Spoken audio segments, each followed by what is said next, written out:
Hello and welcome to Pamphlet Global. Now, Pakistan is once again in the crosshairs of geopolitics as Pakistan has found itself in the center of a geopolitical controversy. This time it's over allegations that it has quietly allowed the Iranian military aircraft to shelter on its air bases when it was publicly projecting itself as a diplomatic intermediary between Washington and Tehran.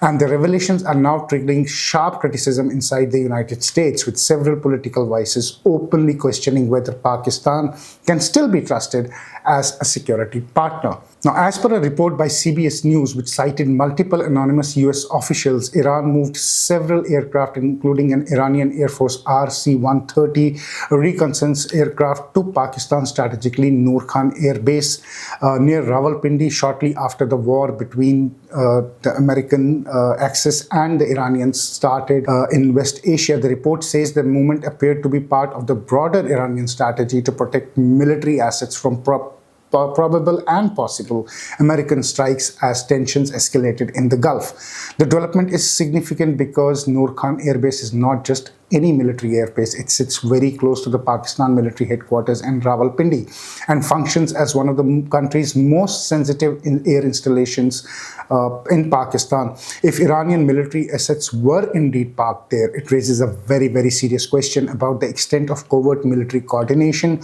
between Islamabad and Tehran, especially at a time when Pakistan has simultaneously attempting to present itself to Washington as a neutral diplomatic bridge. Pakistan's foreign ministry, as usual, has denied any military angle to the aircraft presence, claiming that the Iranian planes were linked only to the diplomatic movements and possible peace talks. But today, as well, credible OSINT accounts have actually gone ahead and posted satellite images of the aircraft that was parked at Noor Khan Air Base, triggering another response on social media from a lot of American commentators.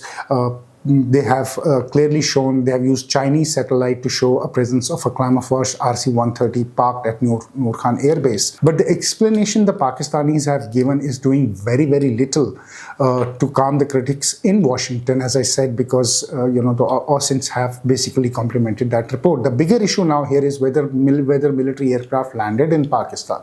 The issue is whether Islamabad was one again trying to play both sides of the conflict while extracting strategic leverage from all camps simultaneously. The accusation is not new for Pakistan. Pakistan for decades has cultivated a reputation for publicly aligning with the West while quietly maintaining relationships with actors hostile to American interests. If we remember, during the war on terror, Pakistan was officially a major non-NATO ally of the United States, even as elements inside its establishment repeatedly were accused of maintaining links with the Taliban and other jihadist groups operating inside Afghanistan.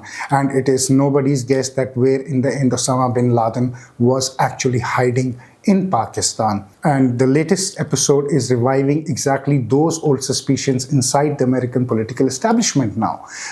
US Senator Lindsey Graham has reacted very strongly to the reports and warned that Washington must stop viewing Pakistan through outdated Cold War lenses. Graham reportedly has also questioned why Pakistan continues to receive strategic indulgence from the United States despite repeatedly positioning itself alongside the American adversaries whenever regional tensions have intensified.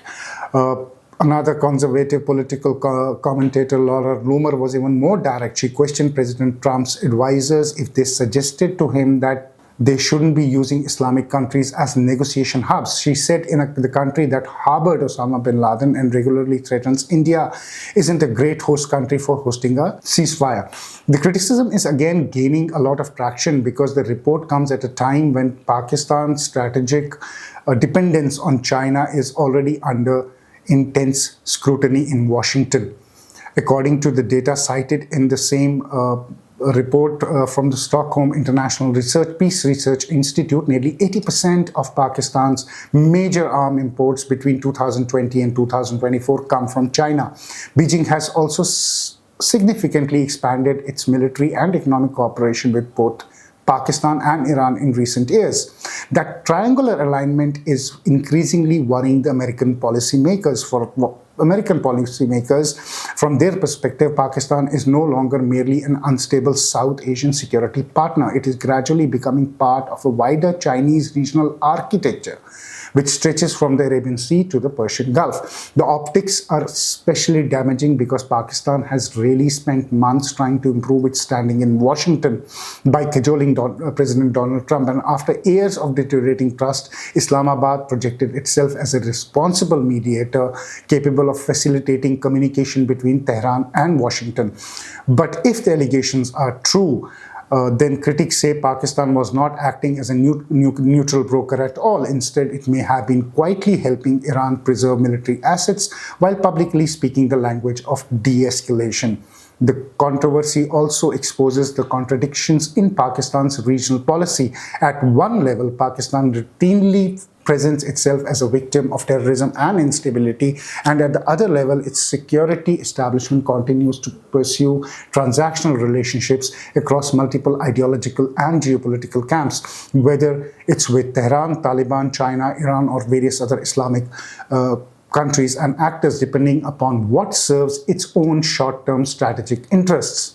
And that is exactly why this report has resonated so strongly inside Washington. For many American critics, the issue is larger than a few Iranian aircrafts. It is about a pattern where Pakistan repeatedly positions itself as an indispensable ally during crisis, while simultaneously maintaining quiet relationships that undermine the American strategic objectives in the region.